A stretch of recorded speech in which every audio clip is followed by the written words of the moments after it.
Hello, everyone. Welcome to The Paper Cut, a subsidiary of the Pen Habit. And today we are going to be talking about one of my favorite companies in the pen paper world, which is Franklin-Christoph. So I'm a big fan of their products. I have been ever since I got my first Franklin-Christoph pen, which was their model 1901. Beautiful pen. The nib on it was glorious, so much so that it inspired me to sing spontaneously. This is about their notebooks, and these are their notebooks. They're really quite lovely. The notebooks themselves are made of a faux leather cover, beautiful Celtic knot embossed on them, and then very well-made thread. That runs, visible thread that runs all the way along the covers. The color of the thread is indicative of the kind of ruling on the paper. So I believe it comes in graph, blank, lined, and dot, which is great, dot ruling. And the purple or the burgundy is an indicator of the dot ruling, which is generally my preferred ruling if I don't go with blank. The dots are before we get into that, they come in 3 different sizes. I have here the A5 size and the A4 size, big journal. And I normally do my daily journal diary stuff in an A5, but I figured I wanted to give this a try.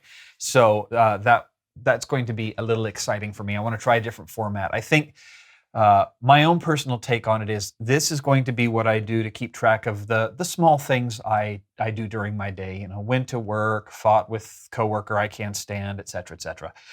Whereas this one will be more the thoughts. I have deeper thoughts and stuff that requires more writing.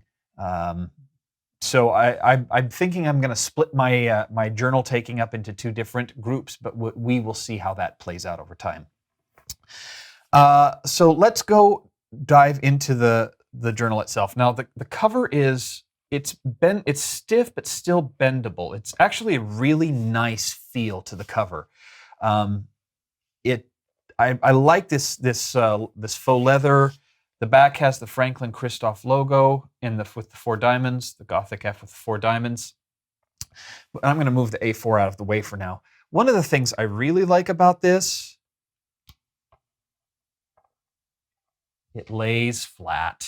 It lays flat. Oh my gosh.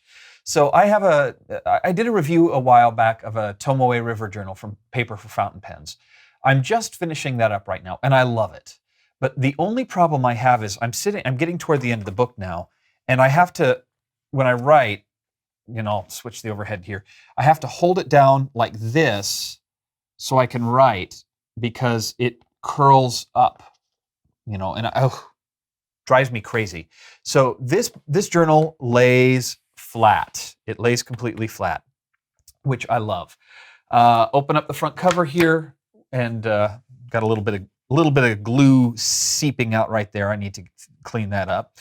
Got the lines here, and then the logo and the company name, and then we go right to the paper. So this is the lined version of the journal, so I thought it was a dot. I was incorrect. The lined version of the journal uses gray lines, nice dark line at the top. Like all Franklin-Christoph products, the corners are cut off, which I actually really like.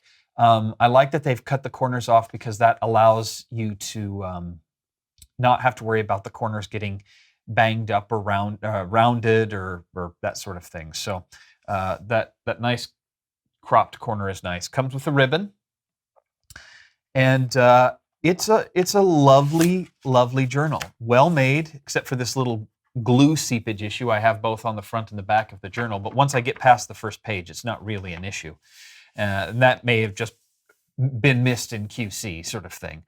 On the lined version, the lines are 7 millimeters apart, which is the same you might find on a Rhodia web notebook, for instance. So that's a fairly standard ruling. If you've got tiny itty bitty writing, that may be a little big, or if you've got gargantuan writing, it may be a little small. It's I actually, I think I would like an 8mm ruling. I know that's, getting really nitpicky, but I like that slightly larger ruling because I have slightly larger handwriting. The paper is sugarcane paper. And if you've been on the forums or things like that, you'll know that Staples here in the United States makes a sugarcane paper that actually is pretty fountain pen friendly. I have never used their renewable sugarcane paper before, but I've heard good things about it. This paper is nice and smooth, but without being glassy, so it's got almost a slightly velvety quality to it. I have an older version of their journal, which I've used a little bit, and so far I haven't had any problems with the actual writing, with bleed through or feathering or things like that. So the quality of the paper seems to be pretty good. Now, in 2014, they came out with a new version of the journal, and I believe, if I'm remembering my trolling of their website properly, they came up with a new formulation on the paper as well. So we're going to try it out here on the video and see how it does with a couple of problem pens and inks. Before we do that, though, I'm going to go ahead and set this aside and pull out the A4. Now, the A4 is a big book, which, again, I really like. I like the fact that for the more in-depth stuff where I want to, spend 2 or 3 long pages talking about something a little bit more in-depth, I like that. Now, this actually came with my leather folio. It didn't come, I didn't buy it separately. It came with the leather folio that I bought, which there will be a review on the channel either soon or I've already done it. It's the same one you'd get if you'd buy separately. I like it a lot. So I'm going to go ahead and open it up. Now, all of the things I like about the other version, I like about this one, except for it doesn't lay quite as flat, which is unfortunate, but that's to be expected. The other thing I don't love are the dots themselves. So these dots are 5mm. Again, same ruling you would find on a Rhodia web notebook, for instance, or a Leuchtturm 1917. The problem I have is that they're a very dark gray. They're too visible. I wanted my dots to be just kind of a whisper, and these are just too visible. They're too. It looks like a polka dot fabric, which is not generally what I like. Now, I don't think it will bother me to the point I can't use this notebook, but that does stand out a little bit. This is actually the first time I've opened this up, so I don't have a lot of experience with it. It still lays fairly flat, which I like quite a bit, but I think toward the middle of the book, I may have to just break the spine just a tiny little bit to get it to lay quite as flat as the A5 did.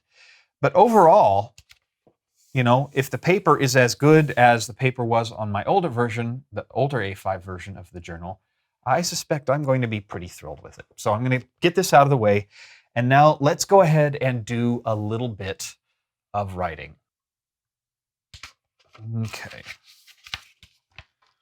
So this first page does tend not to lay quite as flat, but start with just a couple of kind of a standard pen. This is my Edison Collier.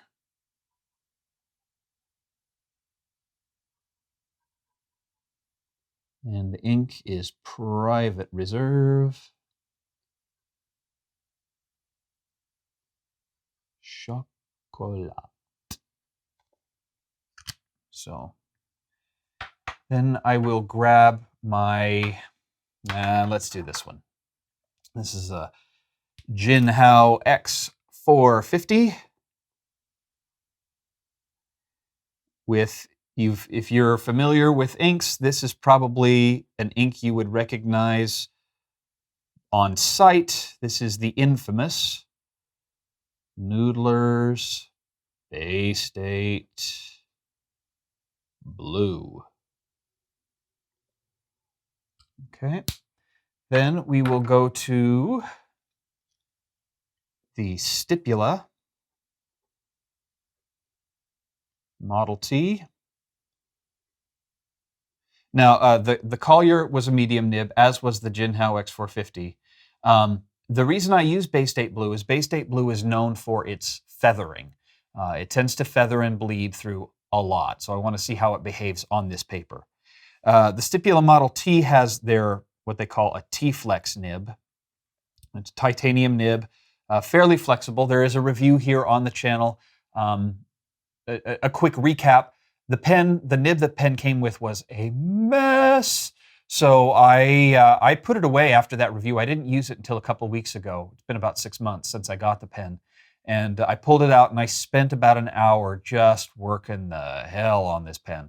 And it's quite a lovely writer now. I like it quite a bit now, but which is good because I love the material and I love the shape and the feel of the pen. That just the nib was so bad. The ink on this one is a diamine ancient copper.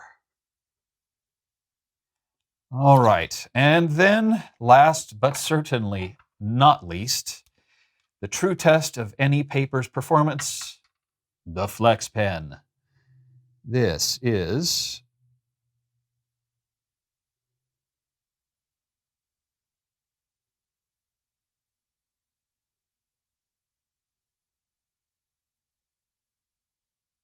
and I apologize in advance for my Flex writing, which is atrocious.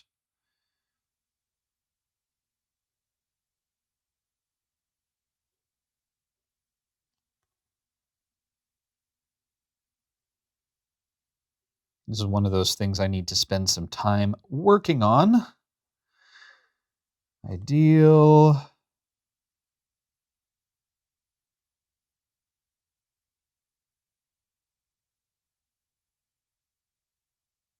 Number 7. And the ink, Sailor.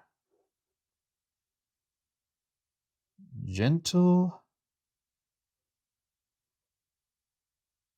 Epinard.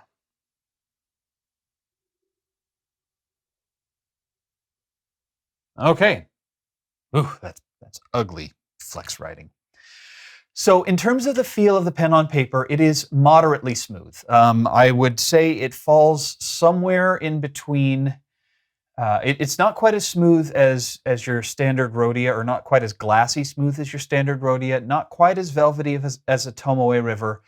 I'd probably put it somewhere right around the Leuchtturm 1917s in terms of the smoothness, which is not bad. If you don't like this like buttery smooth paper, and sometimes I do, sometimes I don't, this is a good option. But I didn't have any problems with it feeling rough at any point.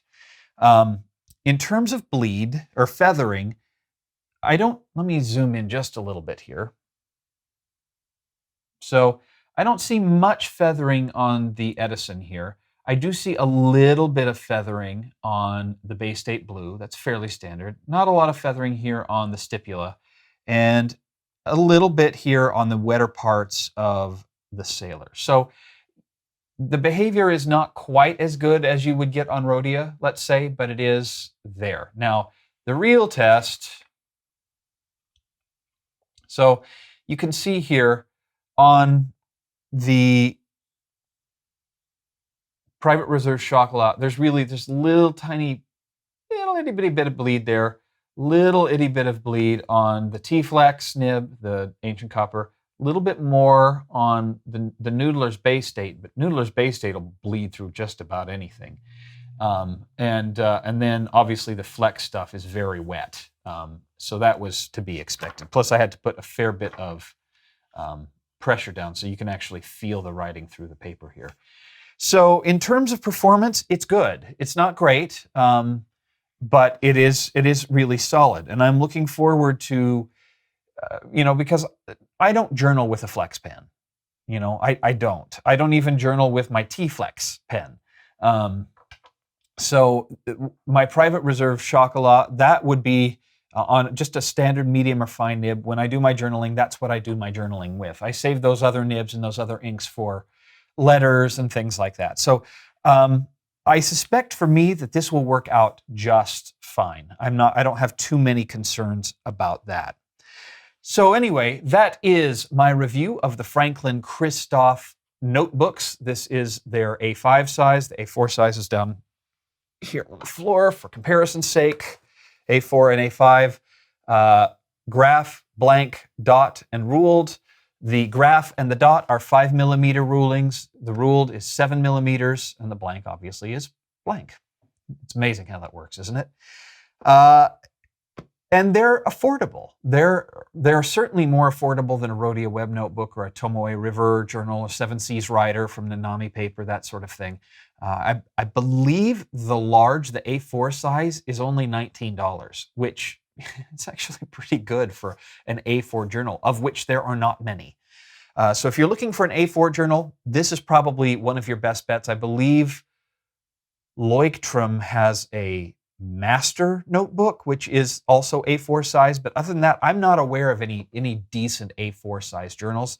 And they've got the A5 and the smaller size as well. So thank you for watching, and we will see you here next time on The Pen Habit. Please make sure to head over to penhabit.com for the blog post, the photos, and to join the conversation.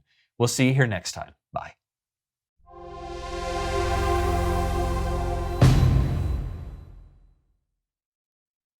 Oh, for crying out loud, Amber, the woman clung to your tap shoes while flying through the air like a lawn dart.